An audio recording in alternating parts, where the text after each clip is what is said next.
In this video, we will go over the steps required to start an LLC in the state of New Mexico. The first step required to form an LLC in any state is choosing a name for your LLC. Make sure that the name you wish to use isn't already being used by someone else. By clicking on Name Search here, you can search all registered names in New Mexico. Next, you need to nominate a registered agent for your LLC. The registered agent will receive all official correspondence for the LLC and must have a physical address in New Mexico. In New Mexico, an LLC may not act as its own agent. We recommend using a registered agent service, such as the one provided here.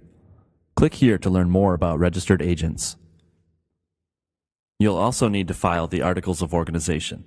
Here's the form you will need to fill out and mail to this address, along with a copy, a statement for the acceptance of appointment of the registered agent, and the appropriate fee.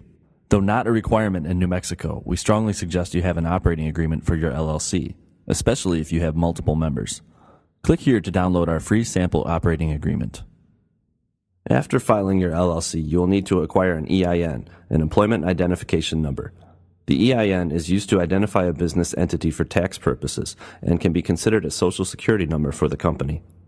It's provided by the IRS free of charge. You can apply for an EIN online here. You may also print out this form and mail it in or apply by phone. Once you have the EIN, you'll need to file for state tax registration. Click here to determine your state's tax obligation. Depending on the type of business you are starting, you may also need to get the appropriate licenses and permits. The U.S. Small Business Administration provides a free, comprehensive guide for helping businesses find the required federal, state, and local licenses and permits. When you have formed your LLC and you wish to hire employees, there are certain obligations you will need to meet. These include verifying the eligibility of the potential employee to work in the U.S., withholding income taxes, and providing workers' compensation.